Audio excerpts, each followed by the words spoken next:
Now last article you have to see that is the angular momentum. That angular momentum, that is the L is equal to I omega. In vector form, vector L is equal to I vector omega. The next and important article, that is the torque. Now torque, its relation, that is tau is equal to I alpha. That means torque tau is equal to I alpha. How to prove this? As below. Now first draw figure.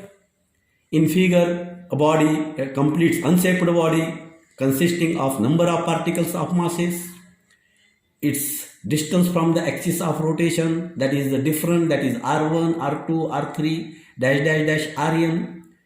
In this case, you have to take in place angular acceleration, that is the alpha.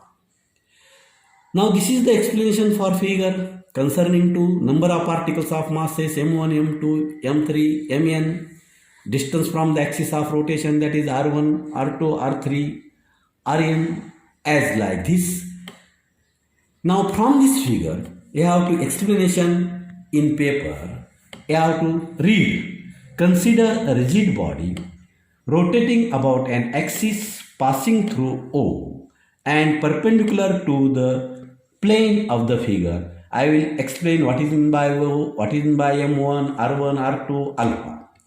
With constant angular acceleration alpha, the rigid body be made up of large number of infinitesimal particles of masses m1, m2, dash dash mn situated at distances r1, r2, rn from the axis of rotation respectively.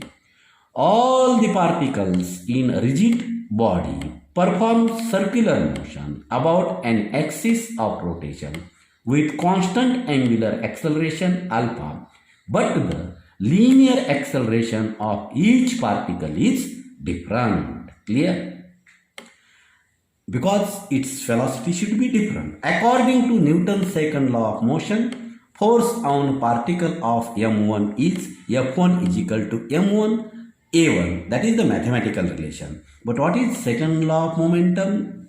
The rate of change of angular momentum is directly proportional to the impressed force. That is, change in momentum is directly proportional to impressed force. And from this, its derivation you have to prove in 11th standard. That is, F1 is equal to m1 a1. But you have to know a1 is equal to r1 alpha. You have to derive this relation, that is the relationship between linear acceleration and angular acceleration. That is the a1 is equal to r1 alpha. Therefore, f1 is equal to m1 r1 alpha. The torque acting on the first particle of mass m1 at a distance r1 from the axis of rotation is by definition of torque. That definition, that is the mathematical definition, torque is equal to magnitude of either force into perpendicular distance between the two forces. Now simple definition of the torque, that is the force perpendicular distance from the axis of rotation. That means force which will be act. Therefore, in vector form, you have to write down from this definition, vector tau is equal to vector r cross vector f. The direction of torque is perpendicular to the plane. Therefore, in magnitude, first particle, its torque, that is tau1 is equal to r1 into f1, but f1 is equal to m1 r1 alpha. You have to find out this. Therefore, tau1 is equal to m1 r1 into m1 r1 alpha is equal to m1 r1 square alpha. Here r1 as this f1, that is the m1 r1 alpha is equal to m1 r1 square alpha. Similarly, the torque on the second particle of masses, it's simple, that is T2 is equal to m2 r2 square alpha. The torque on the nth particle is same thing, that is the same simple mathematics, that is tau n is equal to m n rn square alpha. The total torque on rotating rigid body is equal to sum of the torque on individual particles, that is tau is equal to tau 1 plus tau 2 plus dash dash dash tau n.